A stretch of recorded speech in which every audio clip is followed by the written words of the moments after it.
유명한 자기 계발서가 있습니다. 100만 부 이상 팔린 유명한 베스트셀러입니다. 그 책에 보면 주인공이 경제적인 어려움 때문에 자살을 시도합니다. 그런데 자살을 실패하면서 시간 여행을 떠나게 됩니다. 인류 역사에 있었던 유명한 위인들을 만나서 그들로부터 한 가지씩의 교훈을 받는 겁니다. 이 주인공이 마지막으로 만난 사람이 가브리엘 천사입니다.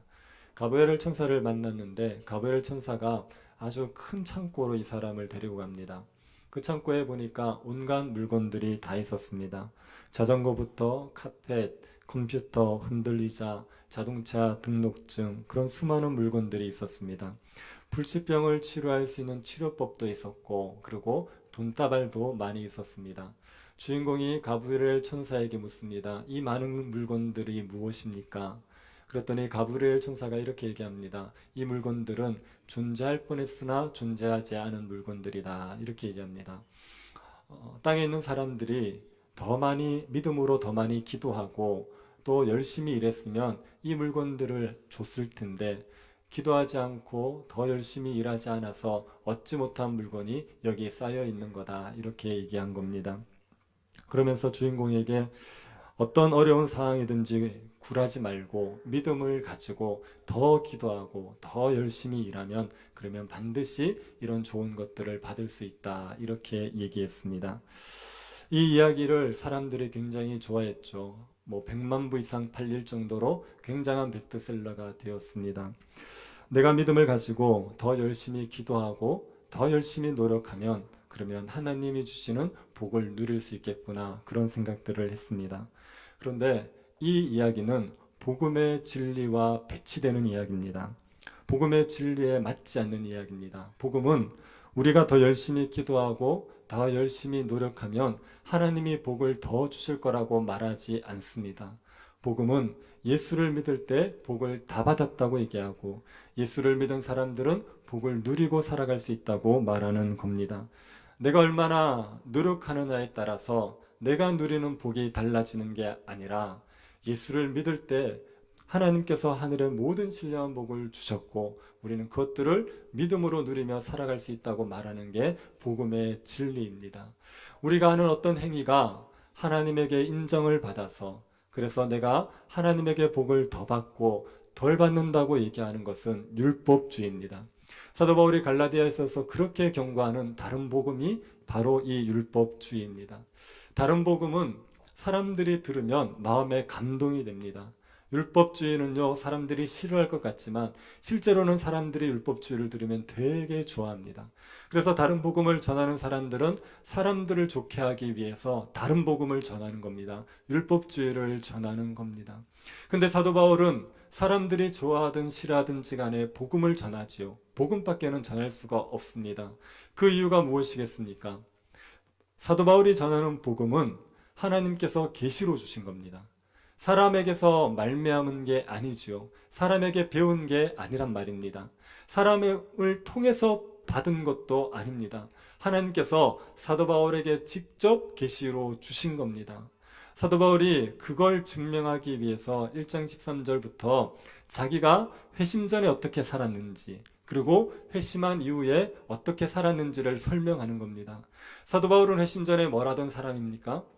교회를 핍박하던 사람이죠. 교회를 진멸하기 위해서 교회를 박해하던 사람입니다. 그러니 복음을 배울 기회가 있었겠습니까? 그리고 사도 바울이 다메섹으로 가는 길에 회심을 했습니다. 그때 부활하신 예수를 만났지 않습니까? 그러고 나서 바로 3년 동안 아라비아로 간 겁니다. 아라비아에서 3년을 있다가 예루살렘에 3년 만에 돌아와서 15일 딱 예루살렘에 머물게 됩니다. 그 15일 머무는 동안 딱 두 사람, 베드로와 야고보만을 만나게 되지 않습니까? 이 이야기를 왜 합니까? 사람들에게 배울 기회가 없었단 말입니다. 15일 동안 복음을 배울 수는 없지요. 그러니까 사람들에게 복음을 배운 게 아니라는 걸 얘기하기 위해서 이야기를 하는 겁니다. 그리고 예루살렘에서 떠나서 수리아와 길르기아 지역 가서 거기서 복음을 전하고 시간을 보낸 거죠. 그래서 사도 바울은 자기가 사람들에게 복음을 배운 게 아니고 하나님께서 계시로 준 거다, 이렇게 얘기합니다. 그러니 이 복음을 못 바꿉니다. 하나님이 계시로 준 거를 바꾸면요, 저주를 받아 죽습니다. 그러니 사도 바울은 하나님께서 계시로 받은 복음을 절대로 변경시킬 수가 없습니다. 근데 여러분, 사도 바울이 복음을 계시로 받았다고 말하면 이게 오늘날로 얘기하면 직통 계시를 받은 겁니다. 그런데요, 직통 계시가 되게 위험한 것 아시죠? 하나님의 음성을 들었다 그러고 얘기하면요, 객관적인 검증이 안 됩니다. 성도들 중에 하나님의 음성을 들었다 이렇게 얘기하면서 말하는 사람들이 있거든요. 그런데 그걸 어떻게 확인할 겁니까? 하나님의 음성을 들은 건지 자기가 하고 싶은 말을 하는 건지 어떻게 검증합니까? 이단들이 직통 계시 때문에 얼마나 많이 생겨났습니까? 분명히 성경에 있는 교리들이 있는데 그걸 다 무시하고 직통 계시를 받았다 그러고 자기들의 교주를 신으로 만들어 버리는 거죠. 그래서 이단들이 생겨나지 않았습니까? 그래서 이 직통 계시라는 건 왜곡되고 자기가 하고 싶은 것들을 주장할 수 있는 위험이 있습니다. 사도 바울이 복음을 직접 받았다고 얘기했는데, 그런데 이 복음을 하나님이 주셨다는 것을 어떻게 검증할 수 있겠습니까?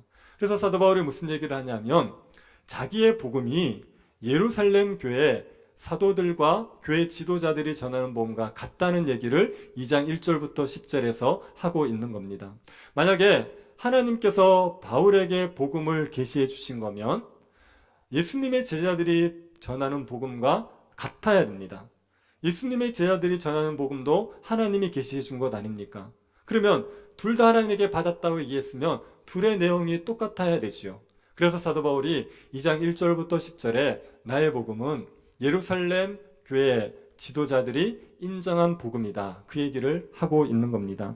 2장 1절 한번 보시겠습니까? 14년 후에 내가 바나와 함께 디도를 데리고 다시 예루살렘으로 올라갔나니. 여기서 말하는 14년 후, 여기는요, 다메섹 도상에서 예수님을 만나서 회심한 이후에 14년 후입니다. 그때 예루살렘으로 올라가죠. 이때 바울이 바나바와 함께 어디에 있었냐면 안디옥 교회에 있었습니다. 안디옥 교회에서 목회를 하던 중에 예루살렘 교회에 기근이 들어서 힘들다는 얘기를 듣고 안디옥 교회 성도들이 헌금을 한 겁니다. 그 헌금을 전달하기 위해서 바울과 바나바가 예루살렘에 올라갑니다. 사도행전 11장 29절 30절에 이 사건이 기록되어 있습니다. 제자들이 각각 그 힘대로 유다에 사는 형제들에게 부조를 보내기로 작정하고 이를 실행하여 바나바와 사울의 손으로 장로들에게 보내니라. 바울이 다메섹 도상에서 회심한 후 14년 후에 예루살렘에 헌금을 가지고 올라갔습니다. 그때 개인적인 생각으로 간 게 아니라 하나님이 가라고 해서 계시를 주셔서 간 겁니다. 2절을 보십시오. 계시를 따라 올라가 내가 이방 가운데서 전파하는 복음을 그들에게 제시하되 유력한 자들에게 사사로이 한 것은 내가 다름질하는 것이나 다름질한 것이 헛되지 않게 하려 함이라. 계시에 따라 올라갔다고 얘기하죠. 하나님이 올라가라 그래서 올라갔습니다. 가서 뭘 했냐면 유력한 자들, 여기서 말하는 유력한 자들은 예루살렘 교회의 지도자들입니다. 그 유력한 자들에게 자기가 전했던 복음을 제시했습니다. 이때 사사로이 제시했다고 얘기하는 것은 공개적인 자리에서 한 게 아니라는 겁니다. 공개적인 자리에서 설명한 게 아니라 유력한 자들과 만나서 개인적으로 복음에 대해서 나눴다는 얘기입니다. 왜 그렇게 했습니까? 내가 다름질하는 것이나 다름질한 것이 헛되지 않게 하기 위해서. 사도 바울이 복음을 전해서 이방인 교회가 세워졌습니다. 그런데 사도 바울이 전한 복음하고 예루살렘의 교회가 전하는 복음이 달라 보십시오. 그러면 예루살렘 교회들은 이방인 교회를 인정하지 않습니다. 그러면 사도가 바울이 한 사역들은 다 헛된 게 되어버리죠. 그리고 앞으로 그 복음을 전해봐야 의미가 없게 되는 겁니다. 그래서 이 사도 바울이 전한 복음과 예루살렘 교회의 복음이 같다는 걸 증명하기 위해서 그것들을 얘기했던 거죠. 그랬더니 예루살렘 지도자들이 어떻게 합니까? 6절 7절을 보시기 바랍니다. 유력하다는 이들 중에 본래 어떤 이들인지 내게 상관이 없으며 하나님은 사람을 외모로 취하지 아니하시나니 저 유력한 이들은 내게 의무를 더하여 준 것이 없고 도리어 그들은 내가 무할례자에게 복음 전함을 맡은 것 같이 베드로가 할례자에게 맡음과 같은 것을 보았고. 사도 바울이 유력한 자들이 자기에게 더해준 게 없다고 말합니다. 바울이 복음에 대해서 설명했는데 예루살렘 교회 지도자들이 그 복음이 이게 부족하니까 이걸 좀 보완해야겠습니다, 이런 얘기를 한 게 없습니다. 그러니 사도 바울 복음 그 자체가 예루살렘 교회가 전하는 복음과 똑같았다는 얘기죠. 그들은 베드로를 할례자의 전도자로 인정했습니다. 그것처럼 바울을 무할례자, 이방인들의 전도자로 인정을 했던 겁니다. 그리고 교회의 기둥 같은 지도자들도 바울의 복음을 인정하죠. 9절 보시기 바랍니다. 또 기둥같이 여기는 야고보와 게바와 요한도 내게 주신 은혜를 알므로 나와 바나바에게 친교 약수를 하였으니 우리는 이방인에게로 그들은 할례자에게로 가게 하려 함이라. 여기 말하는 야고보는요, 예수님의 제자 야고보가 아니라 예수님의 동생 야고보입니다. 예수님의 동생 야고보는 사도는 아니지만 예루살렘 교회의 지도자였습니다. 요 야고보하고 그리고 게바, 베드로하고 요한, 이 교회 지도자들이 사도 바울의 복음을 인정해 줬습니다. 그래서 바울과 바나바와 친교의 약수를 나눴죠. 친교 약수를 나눴다는 것은 형제로 인정해 받아줬다는 얘기입니다. 그리고 우리를 이방인에게 간 사도로, 하나님이 이방인의 사도로 세웠다는 것을 인정해 줬다, 이렇게 말합니다. 그러면서 당부한 게 있습니다. 10절 보시겠습니까? 다만 우리에게 가난한 자들을 기억하도록 부탁하였으니 이것은 나도 본래부터 힘써 행하여 왔노라. 가난한 자들을 기억하는 일은 복음을 아는 사람에게는 마땅한 바입니다. 그래서 사도 바울에게 가난한 자들을 부탁한다, 잘 돌봐줘라, 이렇게 얘기했는데 이미 사도 바울이 그 일을 하고 있었습니다. 그러니 사도 바울이 전한 복음은 예루살렘 교회가 전하는 복음과 같은 겁니다. 더 보탤 게 없을 정도로 똑같은 복음이었습니다. 사도 바울이 이렇게 얘기하는 것은 자신이 계시로 받은 복음이 교회가 전하는 복음과 같은 하나님께서 주신 복음이라는 걸 얘기하고 싶은 겁니다. 여러분, 지금 우리가 듣고 지키는 복음은요, 우리끼리만 알고 있는 복음이 아니라 교회의 역사에서 지켜져 내려오던 복음입니다. 초대교회 때 사도가 전했고 그걸 초대교회가 지키면서 계속 전달해 줬던 것이 지금까지 전해져 내려와서 우리에게도 이르게 된 겁니다. 교회가 복음을 한번 잃어버릴 뻔한 적이 있죠. 중세시대 때 가톨릭이 타락하면서 복음을 잃어버릴 뻔했습니다. 그때 예수 그리스도를 믿음으로만 충분하다는 이 진리를 훼손해서 인간의 공로를 더해야지, 그래야지 연옥에 가든지 천국에 가든지 할 수 있는 것처럼 잘못된 교리를 전했죠. 그래서 종교개혁이 일어난 거 아닙니까? 종교개혁이 일어나서 다시 이신칭의의 이 복음을 발견한 겁니다. 그리고 예수 그리스도를 믿음으로 충분하다, 이 복음을 발견해서 그래서 오늘에까지 이 복음이 전해지게 되었습니다. 우리가 믿는 이 복음이 사도가 전한 복음과 같습니다. 2000년 역사 동안 교회가 지켜오던 그 복음과 같은 겁니다. 우리가 믿는 이 복음은 다른 나라에 있는 교회들이 지키고 있는 복음과 똑같습니다. 아프리카의 교회와 우리가 전하는 복음이 다르지 않습니다. 모든 교회가 참된 교회라면 다 지키고 있는 것이 우리가 지키고 있는 이 복음입니다. 이 복음의 내용이 무엇입니까? 16절 보시기 바랍니다.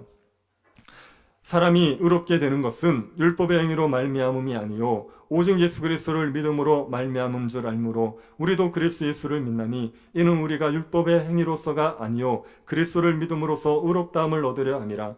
율법의 행위로서는 의롭다함을 얻을 육체가 없느니라.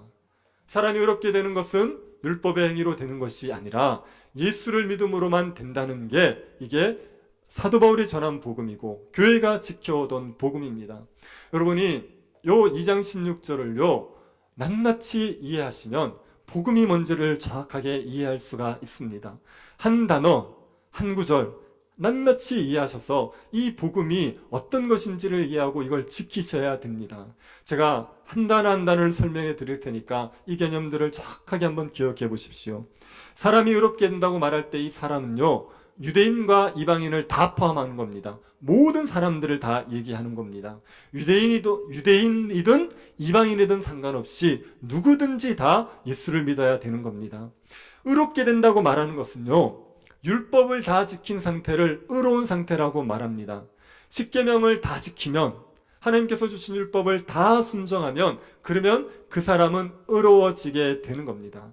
사람에게 의로워지는 문제는 굉장히 중요합니다. 왜냐하면 사람이 의로워지면 하나님 나라의 복을 다 누리게 되어 있습니다. 그 사람이 의롭기만 하면 하나님께서 주시는 하나님 나라의 복을 다 누립니다. 만약에 그 사람이 의롭지 못하면요, 하나님의 심판을 받아서 멸망을 하게 되는 겁니다. 그래서 의로우냐 아니냐가 그가 하나님 나라의 복을 다 누리느냐 아니면 멸망을 받느냐를 결정하게 되어 있습니다. 이걸 이해하기 위해서 선악과 사건을 이해하시면 됩니다. 하나님께서 아담에게 선악과를 주시면서 따먹지 말라고 했죠. 선악과를 따먹으면 어떻게 됩니까? 그러면 죽습니다. 안 따먹으면요. 그러면요, 아담이 하나님 나라 복, 에덴에서 누리는 복을 영원히 누리게 됩니다. 에덴 동산에서 아담이 어떻게 살았죠? 하나님께서 주시는 풍족한 삶을 살았습니다. 에덴 동산은 먹고 사는 게 걱정이 없습니다. 마음껏 먹을 수 있고 부족함이 없이 풍족하게 살죠. 그리고 거기서 아담이요, 하나님의 대리 통치자로 살았어요. 하나님께서 세상을 다스리는 일을 아담에게 맡기신 겁니다. 그래서 아담은요, 왕이었어요. 왕 노릇을 하면서 살았습니다. 아담이 하와의 관계가 좋았습니까? 나빴습니까? 괜찮았죠? 둘이를 서로 내 몸처럼 사랑했습니다. 그래서 사람이 풍족한 가운데 하나님이 주신 사명을 감당하고 서로를 내 몸처럼 사랑하면 그게 하나님 나라입니다. 그 하나님 나라의 복을 아담이 누리고 살았습니다. 그런데 요거를 선악과를 안 따먹으면 그러면 영원히 누리는 거예요. 아담에게는 처음 만들어졌을 때 죄가 없었지 않습니까? 그런데 뭐도 없었냐면 의도 없었습니다. 의라는 게 뭐라 그랬죠? 율법을 다 지킨 상태가 의라고 얘기했습니다. 그래서 하나님이 주신 말씀을 지켜야지 의를 얻을 수 있어요. 선악과를 따먹지 말라는 말씀에 아담이 순종하면 의를 얻는 겁니다. 그러면 그 의 때문에 하나님이 주는 하나님 나라의 복을 영원히 누릴 수 있게 되는 거예요. 근데 그 말씀에 불순종하면 불의한 자가 되죠. 그러면 죽게 되는 겁니다. 그래서 아담이 하나님의 말씀을 순종하면 의를 얻어서 영원히 복을 누리지만 말씀에 불순종하면 불의한 자가 되어서 심판을 받게 되는 거죠. 이게 사람의 모든 사람들에게 적용되는 이야기입니다. 그래서 사람은 의로워지면 하나님 나라의 복을 다 누리게 됩니다. 사람이 불의해지면 그러면 심판을 받게 되는 겁니다. 모든 사람들이 이 조건에 있는 겁니다.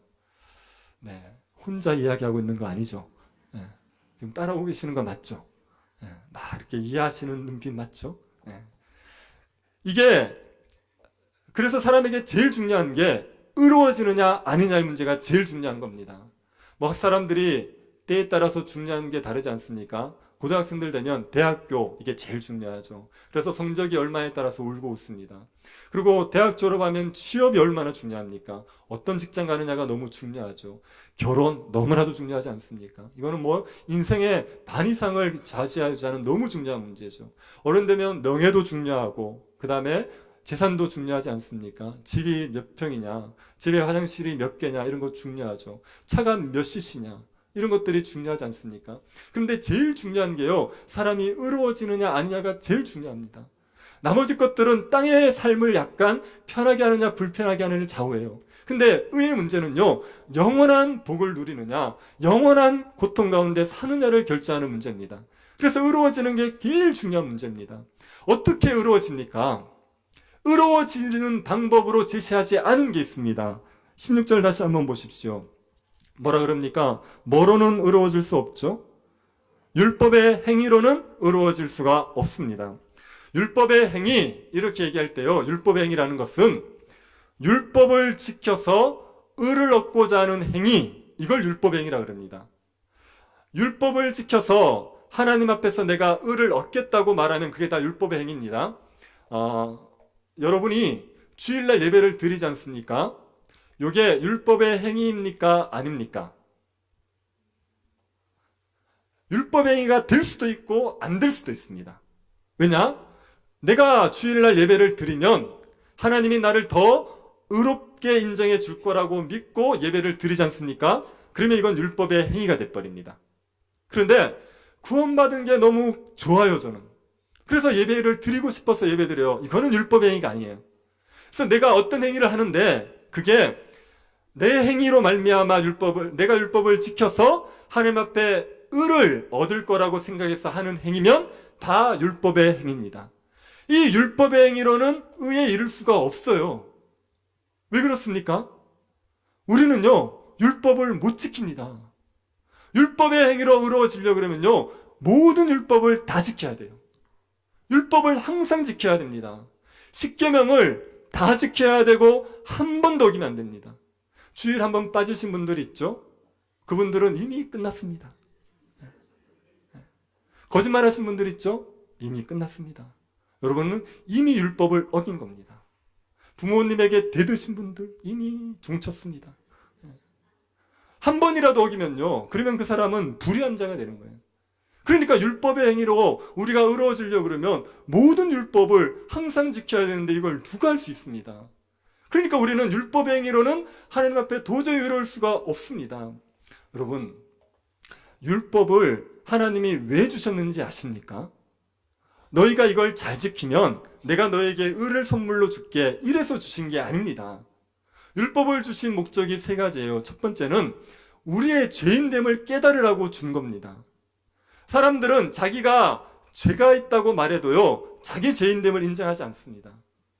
사람들의 보기에 자기 행위는 다 깨끗하거든요. 그래서 죄가 좀 있어도 지옥 갈 죄인이라고 인정하지 않습니다. 그런데 율법을 보면요, 우리가 죄인인 걸 알게 됩니다.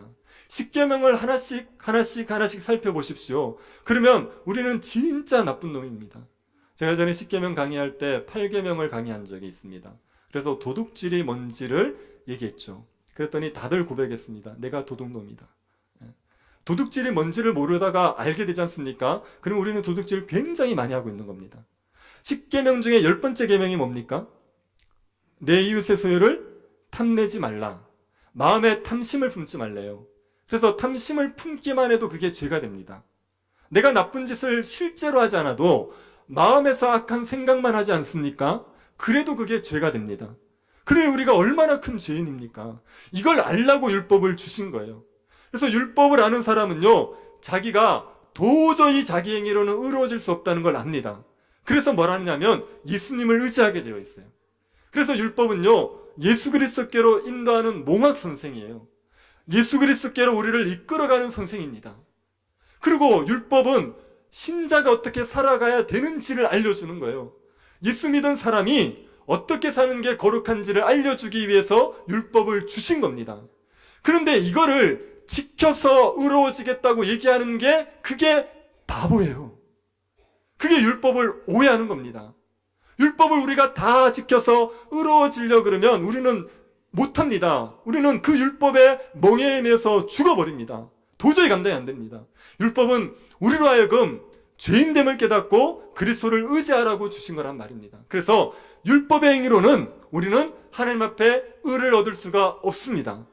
다른 방법으로 우리에게 의를 얻을 수 있는 길을 열어주신 거예요. 그게 뭡니까?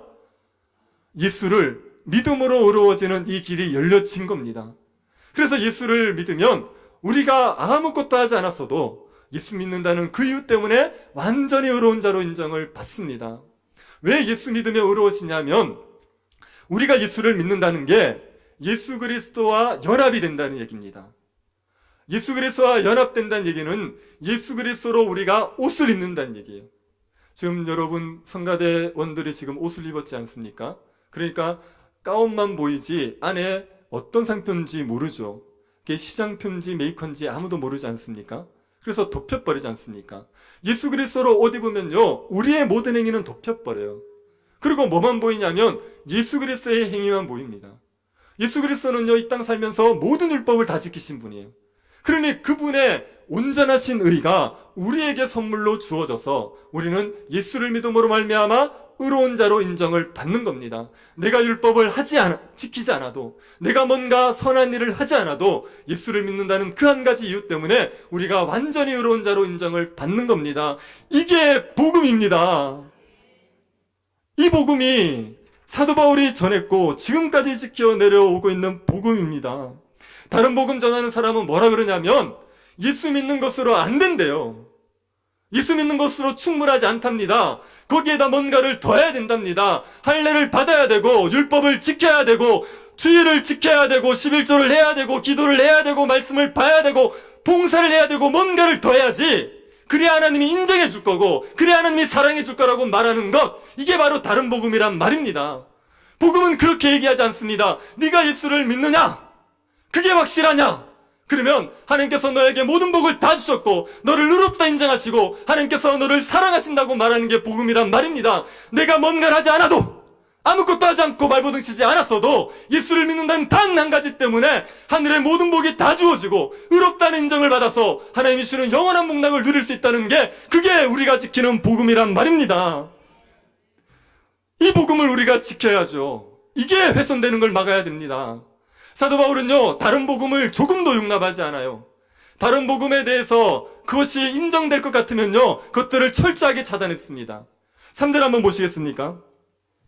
그러나 나와 함께 있는 헬라인 디도까지도 억지로 할례를 받게 하지 아니하였으니. 사도 바울이 예루살렘에 올라갈 때 바나바와 같이 올라갔죠. 그때 누구를 데려가냐면 디도를 데려갑니다. 근데 디도는요, 이방인이에요. 할례를 안 받았습니다. 그런 이방인들은 유대인들이 상종을 안 합니다. 유대인들은 할례 받지 않은 이방인들과 밥을 안 먹어요. 같이 교제하지 않습니다. 그런데 헬라인인 이 이방인인 디도를 데려가면 유대인들이 디도를 배척할 걸 바울이 압니다. 그럼에도 불구하고 할례를 시키지 않았어요. 이유가 뭐냐면 디도는 예수를 믿었기 때문에 할례를 받지 않아도 완전히 의로운 자라는 걸 인정해주기 때문입니다. 그러니까 할례를 안 받아도 디도는 완전히 의로운 자이기 때문에 예수를 믿는 다른 형제들이 디도를 의로운 자로 받아들여야 된다, 받아들일 거다, 이런 마음으로 할례를 시키지 않았던 겁니다. 사도 바울은 무조건 할례를 안 시켰던 거 아니에요. 디모데는 할례를 시켰어요. 왜냐하면 이 할례가 복음 전도에 유행하면 할례를 받을 수 있습니다. 그러나 이것이 마치 할례를 받아야지 의로워질 것처럼 인정되는 분위기면 할례를 시키지 않습니다. 율법의 행위가 될 것 같으면 아예 시키지 않는 거죠. 그래서 디도에게 할례를 시키지 않으면서 복음의 진리를 훼손하지 않으려고 했던 겁니다. 그리고 사도 바울이 그 누구든지 복음의 진리를 훼손하지 않습니까? 공개적으로 책망하는 거예요. 베드로가 복음의 진리를 훼손해가지고 공개적으로 책망한 적이 있습니다. 11절 보시겠습니까? 게바가 안디옥에 이르렀을 때 책망받을 일이 있기로 내가 그를 대면하여 책망하였노라. 게바가 베드로입니다. 베드로의 히브리식 이름이 게바입니다. 이게 바위라는 뜻이에요. 그 베드로가 안디옥에 이르렀습니다. 안디옥은 이방인들의 교회예요. 할례 받지 않은 이방인들이 모여있는 교회입니다. 거기에 와서 베드로가 이 안디옥 성도들과 함께 밥을 먹었습니다. 한 번 먹은 게 아니라 계속 먹으면서 교제를 즐겼어요. 베드로 입장에서는 이게 쉬운 게 아닙니다. 베드로는 유대인인데 할례 받지 않은 이방인과 밥을 먹는 게 어려운 문제였어요. 하지만 복음의 진리를 따라서 예수를 믿으면 이방인도 의로워진다는 걸 믿으니까 같이 밥을 먹었습니다. 밥을 먹고 있는데 야고보에게서 왔다는 할례자들이 오는 겁니다. 이 사람들은 야고보가 보낸 사람 아니고 야고보가 보냈다고 말을 하는 사람들이에요. 이 사람들이 뭘 주장하냐면 예수를 믿는 것만으로 되지 않고 할례도 받아야 된다고 주장하는 사람들이에요. 이 사람들이 베드로가 이방인들과 같이 식사하고 있을 때 그때 왔어요. 그러자 베드로가 이 사람의 눈치를 보는 거예요. 이 사람들을 두려워하는 겁니다. 그래서 같이 밥을 먹고 있다가 베드로가 자리에서 일어서서 가버렸어요. 그러니까 바나바는 바울같이 복음을 전했던 사람 아닙니까? 이 바나바가 같이 일어나서 식탁을 자리를 떠버립니다. 다른 유대인들도 같이 베드로를 따라 가버리는 겁니다. 이방인들과 같이 밥을 먹다가 할례자들이 오니까 그들의 눈치를 봐가지고 그들을 두려워해서 식탁의 자리에서 떠버린 거예요. 그걸 보고 바울이 공개적으로 베드로를 혼냅니다. 바울이 베드로가 복음의 진리를 따르지 않았다는 것 때문에 혼을 냈어요. 책망을 했어요. 이게 왜 복음의 진리를 따르지 않은 거냐면 베드로가 이방인들과 식사를 하다가 할례자가 왔을 때 두려워했죠. 뭘 두려워했냐면 유대인이 할례 받지 않은 이방인과 밥을 먹고 있다는 비난을 받는 게 두려운 겁니다. 그래서 자리를 떴죠.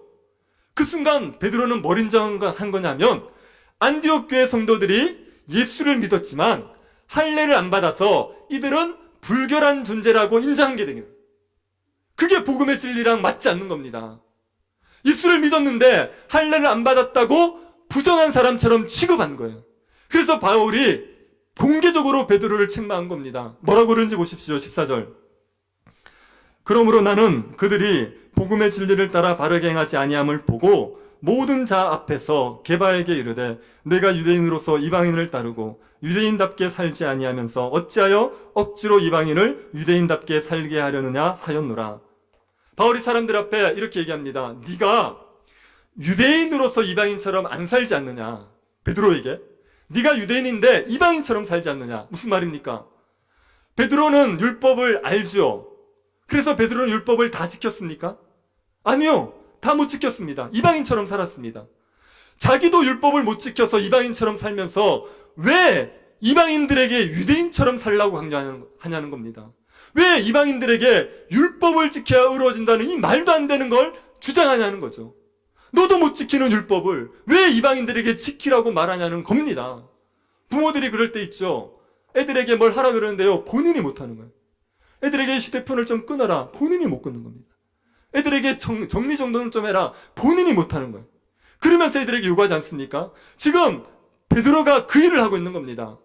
이방인들이 할례를 받지 않아서 부정한 사람 취급하는 것은 할례를 받고 율법을 지켜야지 의로운 자로 인정해 주겠다는 거예요. 근데 자기는 율법을 지켰으니까 자기도 못 지킨 걸 왜 이방인들에게 지키라고 하냔 말입니다.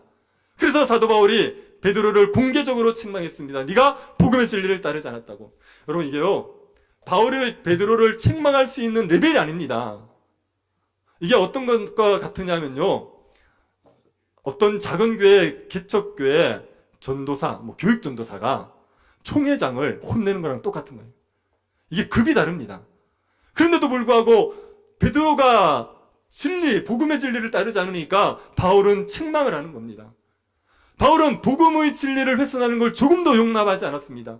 그것들을 훼손할 것 같으면 그 누구라도 책망하고 그것들을 막아서고 그것들을 싸우는 겁니다. 복음의 진리에서 한치도 물러서지를 않았습니다. 여러분, 우리도 이 진리에서 벗어나면 안 됩니다. 이 진리를 지키고 이 진리에서 한치도 물러서지 말아야 됩니다.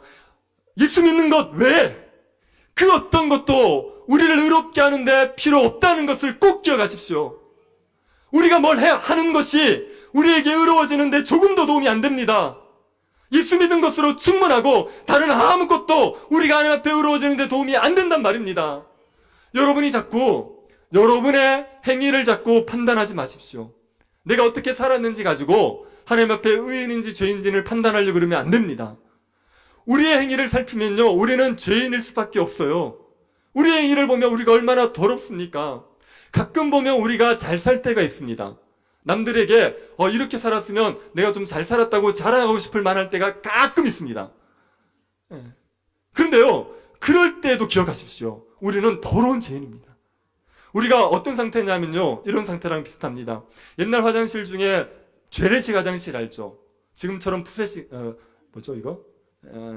수세식, 이거 말고 푸세식이라 그런 거 있잖아요. 그런데 가면은 그 통에다가 널판을 하나 걸쳐놨어요. 근데 그게 이제 오래되면 삭는 경우가 있습니다. 그리고 또 체중이 많이 나가시는 분들. 그런데 올라가면 이게 푹 부러지는 경우가 있어요. 그래서 여러분 이게 거기에 빠졌습니다. 빠져가지고 퐁당 적셔서 건져냈습니다. 온몸이 다 묻었죠. 그 상태에서 세수를 했어요. 그러면 그 사람은 깨끗합니까? 그래도 더러운 사람입니다. 손을 씻었어요. 그러면 다른 데는 두고 손을 씻었습니다. 그럼 깨끗합니까? 더럽죠. 손발 다 씻었는데 여기만 좀 묻어 있어요. 그러면 깨끗합니까? 우리가요, 하나님 앞에 뭘 한 가지 잘했다고요? 못한 게 100가지입니다. 근데 뭘 우리를 행위를 보고 우리가 낫다고 생각합니까? 그건 자기가 하나님 앞에 어떤 존재인지를 모르는 겁니다.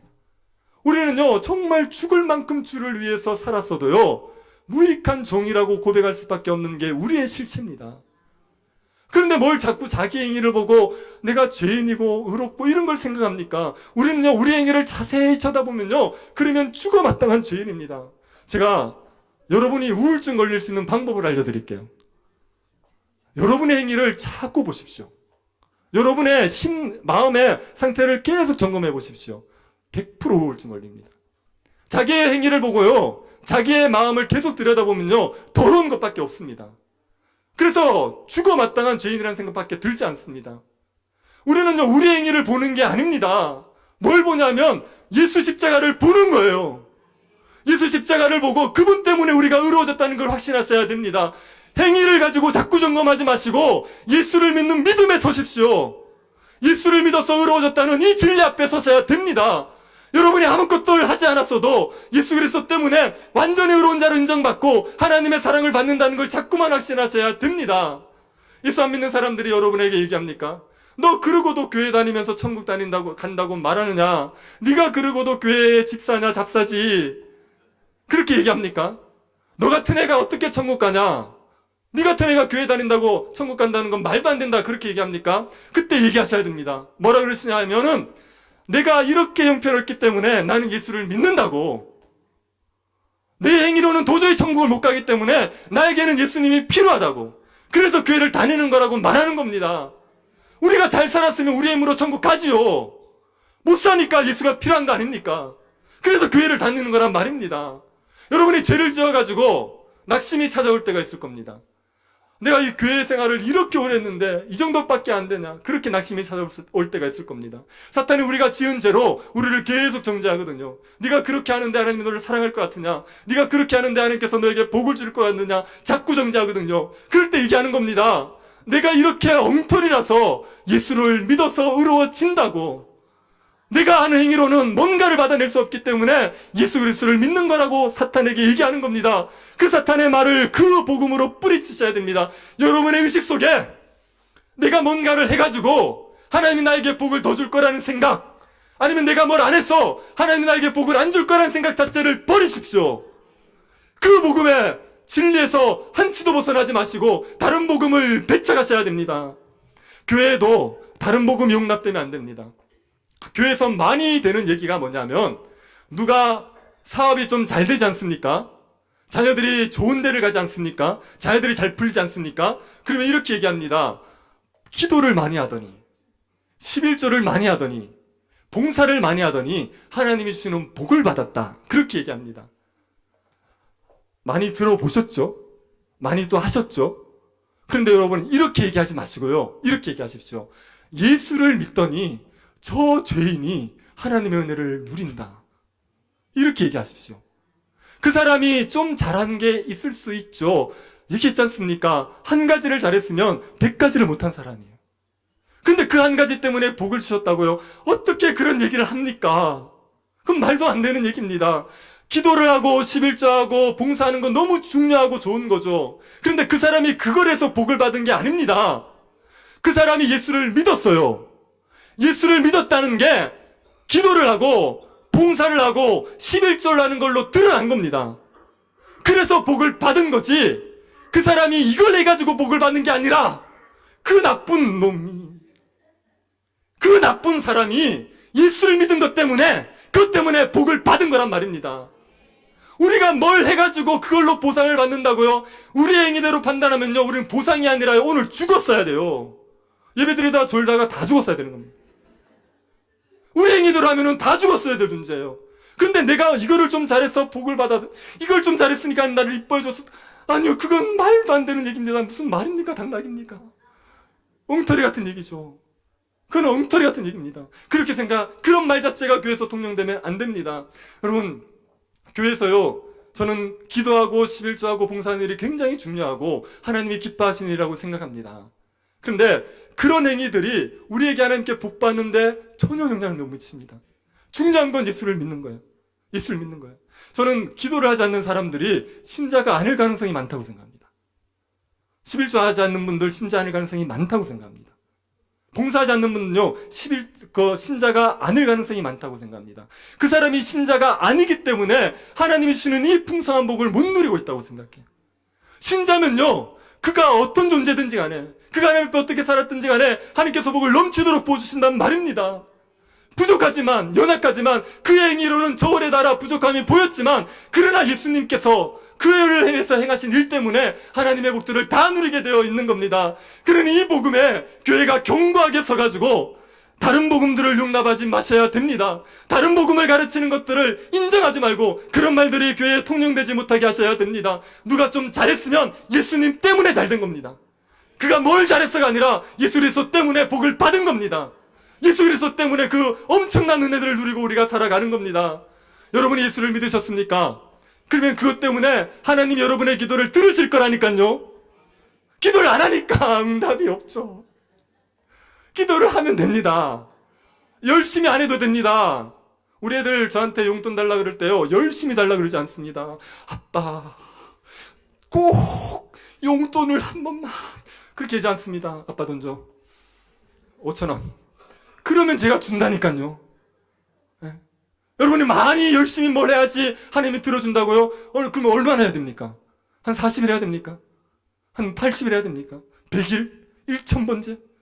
그래야지 들어줍니까? 그런 게 어디 있습니까? 예수를 믿었지 않습니까? 그러니까 기도하면요 들어주시고요. 예수를 믿었으니까요 여러분에게 복을 넘치도록 이미 주셨고 여러분에게 복을 넘치도록 주실 겁니다. 내가 왜 이렇게 사냐고요? 아니요, 여러분이 어떻게 사는데요? 너무 좋지 않습니까? 예배를 드리고 있잖아요. 그 돈 많은 사람은 예배를 못 드리는데 우리는 갈 데도 없고 할 일도 별로 없으니까 예배를 드리지 않습니까? 말씀을 들으면 깨달아지시죠. 말씀을 깨달으면 기쁨이 있죠. 거룩하게 살고 싶은 마음이 있죠. 부활에 대한 소망이 있죠. 이거는요 하나님께서 특별하게 은혜를 베풀어야 주시는 겁니다. 그 돈 많은 사람들, 잘 나가는 사람들이 못 누리는 것들을 우리가 특별히 누리고 있습니다. 우리가 어때서요? 하나님께서 우리에게 날마다 필요한 것들을 채우시고 우리 인생을 멋지게 책임지실 건데요. 그런데 우리가 어땠어요? 우리가 이 복음에 견고하게 서셔서 예수를 믿은 것 때문에 복을 다 받았고 예수를 믿은 것 때문에 하나님께서 우리를 특별히 사랑하신다는 것을 믿으시기를 바랍니다. 여러분이 이 진리에 서셔야지 다른 사람을 진짜 사랑합니다. 다른 사람이 어떤 모습이든지 간에 그가 예수를 믿으면 형제로 받아들인 거 아닙니까? 이거는요 예수를 믿는 사람만이 할 수 있는 일이에요. 그 사람의 부족함이 보여서 배척하지 않고 그 사람이 부족하다고 그 사람을 외면하지 않고 그가 예수를 믿는 게 진짜면 받아들일 수 있는 건 나 같은 죄인이 예수를 믿어서 하나님 앞에 받아들였다는 걸 믿는 사람만이 할 수 있는 일입니다.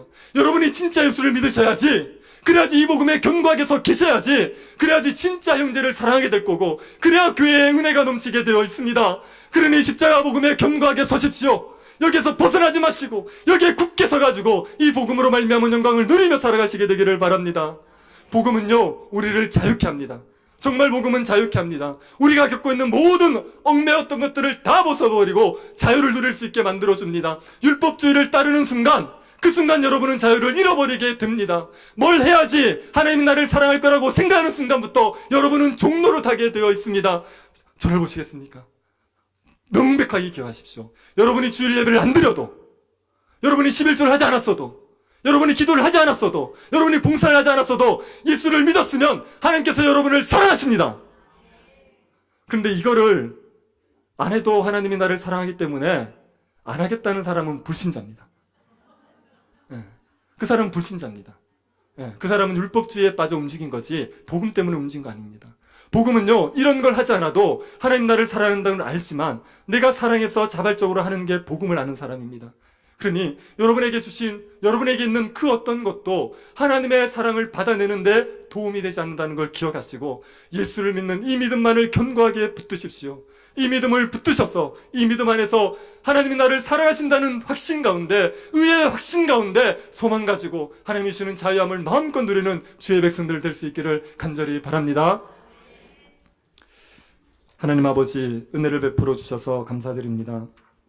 율법의 행위로 이루어질 수 없는 저희들을 믿음으로 의롭다 하여 주시니 감사드립니다.